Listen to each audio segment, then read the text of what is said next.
Hi, welcome to episode 347 of the Corner of Knit and Tea. My name is Laura. I'm also known as Fluffy Kira on Instagram and Twitter. I blog over at thecornerofknitandtea.com, and that's where this episode and every episode show notes will be. I have an Etsy shop called The Corner of Knit and Tea, where I sell my handspun yarn and knitting patterns. Hi, how are you? It is Monday, September 27th. We are almost done with the month of September. I can hardly believe how fast this year has sped by. I hope that you are having a lovely week. Mine kicked off today. Fairly busy. Mondays are usually a busy day for me, but not too badly. And I think this week I'll have a little bit of a breather, which is nice because the last two have been kind of crazy. I had a great weekend of crafting. Last week was fabulous fall temperatures. It's warm again now, but I'm waiting. I know the rain and the fall chilling will be on the way, and I am working on all kinds of things. I think October is definitely going to be a sock month, because I have a whole bunch of sock projects coming up. I didn't bring any of them. Well, I only brought one of them to show you today. And I can't show all of them to you because some of them are going to be sample knits. But I will show you some. I have 3 or 4 pairs scheduled for October. So I plan to hit the ground running as far as that goes. And I'll share those with you when I talk to you next Monday. But I did get lots of crafting done this week. I made great progress on some projects. And so I'm excited to share with you what I have done so far. Today, the tea that I am drinking, unfortunately, I cannot tell you where it came from because I ripped the label off the bag and put it in a different container, and the label did not have the tea company name. So I need to go back through my orders. I do know that it is an herbal tea. It is hibiscus, organic peppermint, and organic licorice root.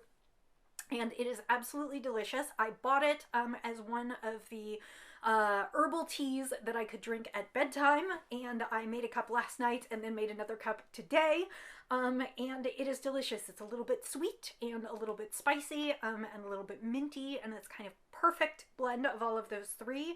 And I'm thinking it either came from Bird and Blend or it came from one other tea shop that I ordered from, and I will have to double check, and hopefully I can find it again because I love it and I want to order more. And I'm drinking it in my Hershey's chocolate mug, though it is not chocolate. It is lots of flavors, but not chocolate. And that's what I am drinking today. And that is just so good. I really like hibiscus teas. I know some people don't. They are quite bright and fruity, and I really like them. So let's get into the knits. I primarily have knits to show you, although I have been spinning. Progress is just slower on that because it's an oversized spin. So I have one finished object, and I was excited to talk about that last week. I have knit my first object from my yarn crawl, and that is I knit a quick little hat for Miles out of the Malabrigo Rios in Jupiter. So this is the Standing Rock hat pattern. It is kind of a recipe from Lavanya Petrosella, and she originally released it when the demonstrations were going on at Standing Rock against the pipeline and asked for a donation to that. I subsequently bought the pattern last year to do one for Roxy, and at the time I went ahead and donated, I think, to... I donated to one of the COVID causes, and I want to say it was the Navajo. I know they're not the same tribe, but I was looking for a way to sort of pay it forward on the, she just asks for a donation for the pattern, and so since the Standing Rock link was no longer valid, I went ahead and picked another good cause. So this is just a simple ribbed hat. It's really nice. It has kind of a quick closing at the top, and I just knit mine as a beanie. I used, I think, size 6 needles, and I did, it calls for it to be extra slouchy. I don't know whether he'd want an extra slouchy hat, so it may be a little bit slouchy on him. Technically, it actually fits me because it stretches so much, but what I did is I did about 1.5 inches of ribbing, and then I actually did a turning row. So there is a quick turning row which helps keep that kind of folded up. So that is the first one complete, and I used probably 3/4 of the skein of Rios, so probably about 150, between 150 and 170 yards. I have a little bit left. I'll use it in some kind of scrappy hat later on, but that is another hat down, and so I was pleased to get that on and off the needles in a day or two. I do have a hat that I'm going to knit this week out of some yarn that I was sent for a sample review, and I'm going to do a quick hat for that one, and it's in blue, so it will probably go to Hat Not Hate, but I will be working on that one this week, and then the following week I will start on Roxy's hat, because that one is for Miles. So that is the only finished object this week.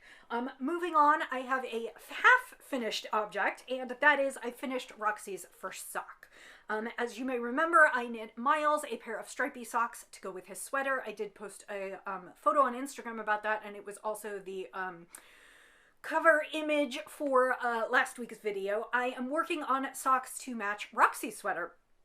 And because Roxy's a little bit bigger and I used a little bit more sock yarn in her sock arm sweater, I had a little bit less for the socks. And so I decided to go with a contrasting color for cuff, heels, and toes. So I knit the first of her socks here, and I believe the contrasting color is some leftovers from a Zen Yarn Garden trio that I worked with.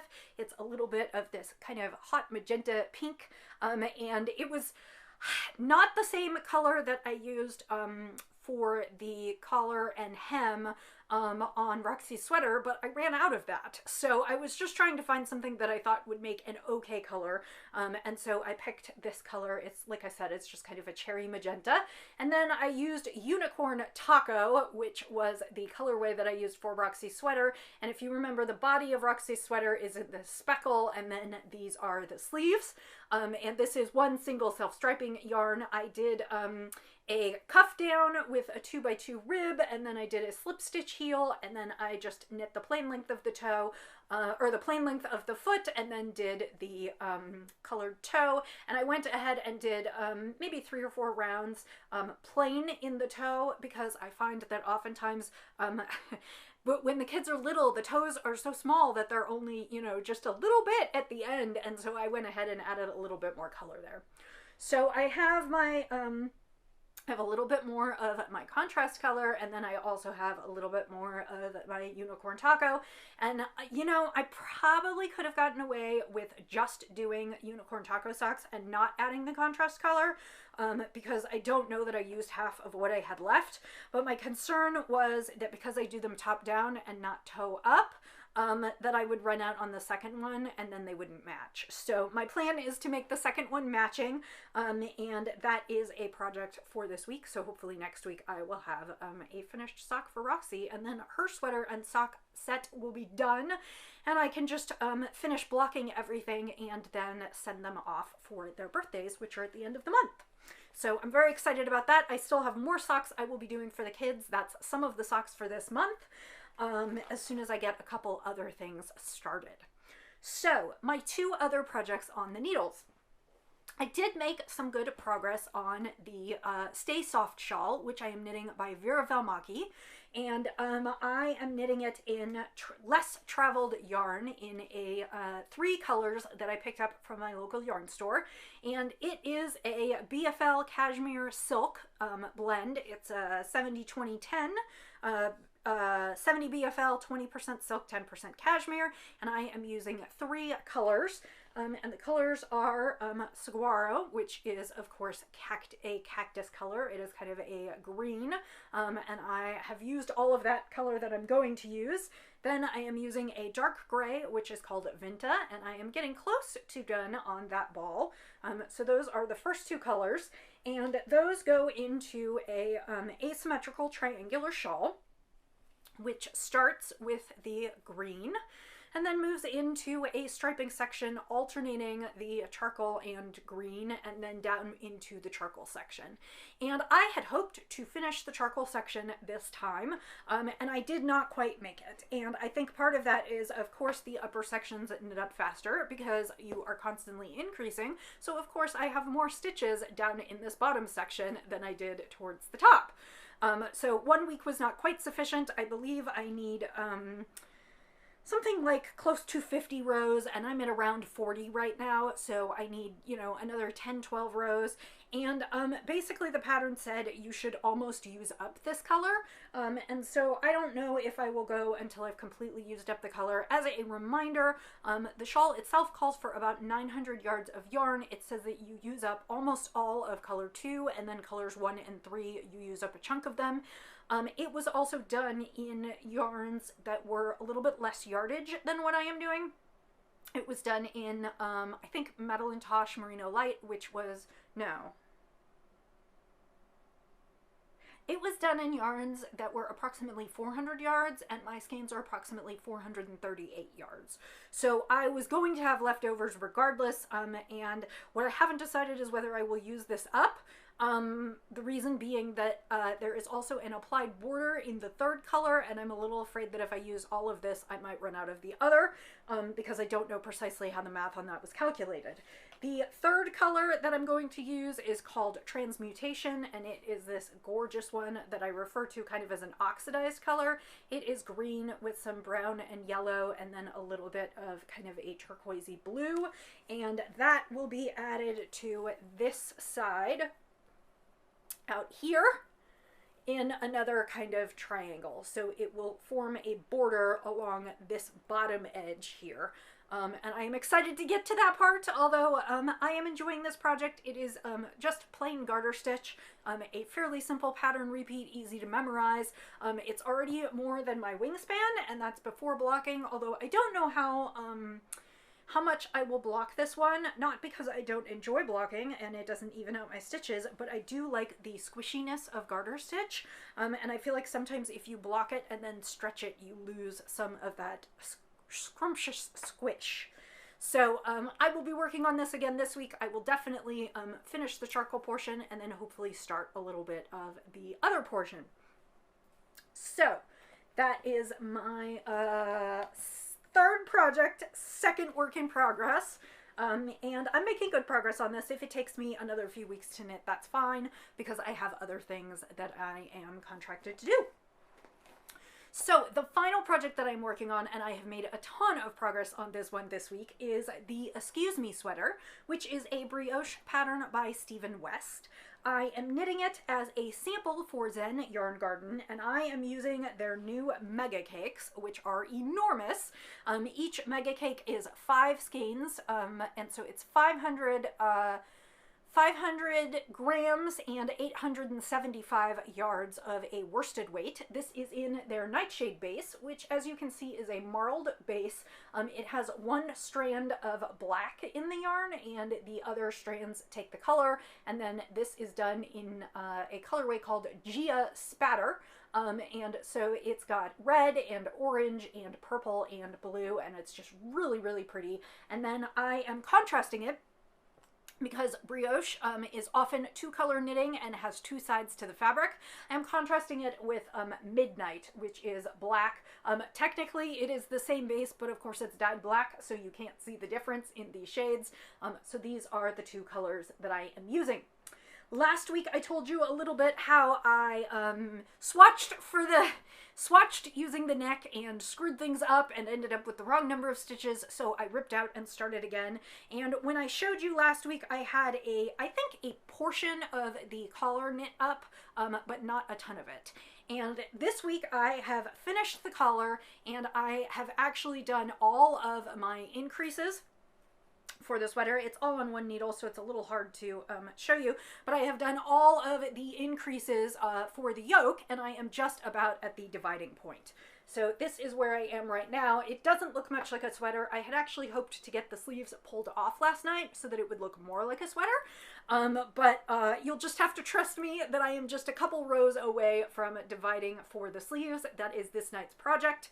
And this is what it looks like all knit up. You can see lots of ribbons. It's doing a little bit of subtle striping, at least on the neck where you had the same number of stitches. In the round, it did kind of a little bit of almost pooling or striping, but by the time you move to the body, it's a lot more scattered, and you can see it is reds and purples and blues and oranges, and it's really, really pretty, and I really like the black as the background color. I think it makes it look really nice. So this neck can be worn up as a big funnel, or you can also fold it down, which also gives you the contrast color. So technically brioche is dual-sided, although I'm not sure that I would want to wear this sweater inside out. I don't mind the collar portion being folded down. I don't know that I would want to actually wear the sweater inside out, even though technically it's possible, because I think the spatter side is much more interesting to look at. So basically, excuse me is everything is a little bit askew, and that is created with decreases and increases in brioche. So at least on the collar, you have your increases, and then you also have your decreases. So that's kind of where that goes. And then to create the shoulders, it's very interesting. You're doing a bunch of increasing, but it doesn't increase precisely the way you would do raglan increases. So there will also be some other lines. So it's kind of a fun project. It actually is pretty simple knitting, as long as, if you have knit brioche before, it is not the most complicated. If you have mastered kind of adding increasing and decreasing stitches, then you're good there. Since you're working in two colors, I find it easier to fix mistakes. I find it really hard to fix mistakes when you're only working in one color brioche, because everything looks the same. Whereas if you've got the two colors, you can fix it from either the right or the wrong side. So for instance, if I accidentally drop a stitch in the A color in the spatter, I can fix it on this side. And if I accidentally drop a stitch in the B color, which is the midnight, I can drop down and fix it on this side, and either side I'm always fixing on the knit, so I don't have to worry about the purl. I have not been using lifelines. Now that I say that, I should probably put one in before I divide for the sleeves, because I am kind of walking on the wild side, but I am really, really pleased, and by next week, I hope that I will be further down the body. I think what I'm going to do is pull off the sleeves and finish the body, and then I can go back and do the sleeves. And again, this has been... It took me a little bit to get started and to decide precisely what I was knitting and what needles I was using, and like I said, I screwed up a little bit on I was not counting carefully on my increases and decreases, so I only increased as prescribed, and I decreased twice as fast as prescribed, so of course I was losing a lot of stitches. But once I figured that out and corrected myself, and now I can really read my knitting and sort of track where I'm at. It was really hard the first couple rows, but now I'm doing much, much better, and I'm really excited about this. I think this is going to be a really fun knit, and actually I'm really excited to try it on. I'm knitting in a size medium because that's what I safely had yarn for. I could have eked out a size large, and the reason that I didn't is because I was a little afraid I would run out of yarn and then I would have to ask for more. So I ended up knitting the size medium, which technically is the size that I would knit for myself. So I will get to try it on before it goes and see what I think about it. And I'm really liking that it's all in one color. The pattern itself suggests that you can use leftovers and make it scrappy and fantastic. But I really like that I'm just doing it in two colors so that it will be, I mean, you do get the speckle and the spatter, but I like that I'm doing it in just two colors so it will basically be the same throughout, I guess. And this is not to say I don't like it on other people. I'm just a little too particular to do too much that's scrappy happy for my needs. I like it to look a little bit more put together and intentional. So yeah, so that's what I've been working on, and I'm really, really enjoying it. It's super squishy. I also expect that it will block out well because, of course, brioche is super, super stretchy, and this yarn is, I believe, superwash merino, so it's going to grow quite a bit in blocking. And honestly, what I'm planning to do this week, excuse me, is take off for the sleeves and then actually try it on and make sure that it will be the right size, because I do not want to wait until I finish the entire sweater and then find out that it's not quite the right size. So and I think I'm pretty much okay, but the problem is the brioche stretches so much, and then also the superwash merino will grow, and I just want to be sure that I'm not going to create a sweater that's like way too big or way too small. So I am going to take the time to take it off the needles and put it on myself. I will also put it on a mannequin so you can see what it looks like and take some photos. So that is what I've got going on right now, and I am super, super excited about that. So, what you will see next week that I didn't bring with me is probably a sample hat, and hopefully I will start a sock project that I can show you. I do have, well, okay, I have a couple things. One is that Zen Yarn Garden is going to be doing a learn how to knit socks in October for Socktober. We are selecting a pattern from Tin Can Knits for worsted weight socks. It is a free pattern. And Zen Yarn Garden is also going to be putting together kits with a new colorway that they're dyeing this week. The owner got a brand new dog and named her Xena, and she's super cute, and they are dyeing up a special Xena colorway for this.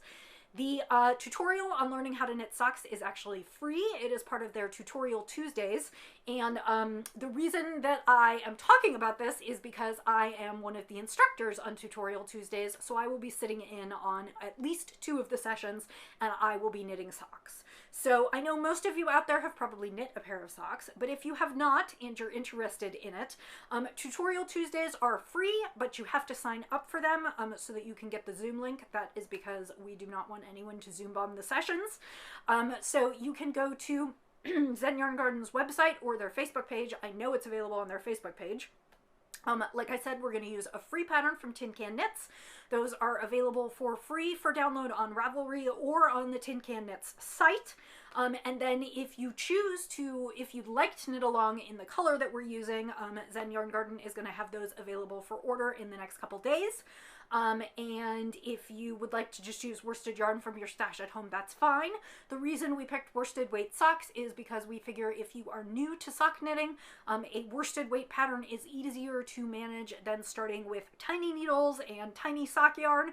And so you'll just learn the basic anatomy of the sock. We will cover sort of how to, the different methods for knitting socks, whether you want to use magic loop or DPNs or knit 2 at a time.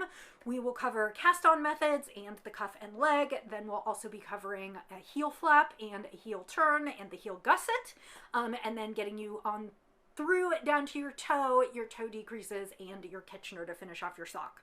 That will start next week, which is October, let me see, 1st, 2nd, 3rd, 4th, 5th. It will start on Tuesday night, October 5th. I believe it happens at 7 p.m. Eastern Standard Time. In the US, and like I said, if you sign up for the Facebook session, if you sign up for the Zoom sessions, they are free to attend.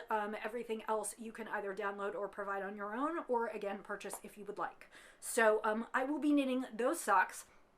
I do have a sample pair of socks that I'm going to be knitting for Knit Picks this month, which I will not be able to share with you, but that will be going on. I have a Halloween sock kit that I will bring out next week that I would love to cast on and get into for this month. Of course, I probably don't have time to do it, but when has that stopped me from casting on? And then I want to crank out a couple more pairs of socks for the kids. So I think October is going to be all about Socktober, which is not always my thing, but it will be this Socktober. So if you'd like to knit along with me, you are welcome to join. There will be no official knit along, but if you have October themed spooky sock yarn that you'd like to use, you're welcome to join. If you'd just like to knit some socks, if you'd like to learn to knit some socks, you know, it's October, it's all about socks. So the final thing that I can share with you a little bit is my spinning. A couple weeks ago I showed you a package of merino. It had 10 different colors in it, and it was called the Spring Blooms collection. I ordered it from Art Club on Etsy, which is the Etsy shop for Harveyville, which is where Yarn School is held. And I have made it through the first 4 ounces. Basically what I did is it is slightly over it's slightly over ½ pound of fiber. So it's, you know, a little less than an ounce of each colorway. And what I did is I divided each of those colorways in half. I am going for a 2-ply gradient. So I arranged the colors in the order I wanted them in, and then I went ahead and started spinning them. So you can't see all of them, although I guess maybe you can see kind of. There are 3 to 4 yellows, 3 greens, and let's see. Let me think about this. There are 10 colors, so there were 3 yellows, 3 greens, and then 4 pinks. And it goes from kind of a butter yellow to a bright sunny yellow to a neon yellow, and then we go through a couple different greens, like a real chartreusey green, a little bit more springy green, and then we went through the pinks. There's this petal pink, there's actually a lighter pink under this one, and then this final kind of bright hot pink. So the first bobbin is done, the second bobbin is started. I have spun through the first 3 yellows. So I plan to get through the greens and pinks this week and then ply, and that will be ready to go. And I forgot that I actually finished the Kumasi fiber that I was spinning. It came out kind of plump. It is a BFL. My guess is it's about between 2 and 250 yards.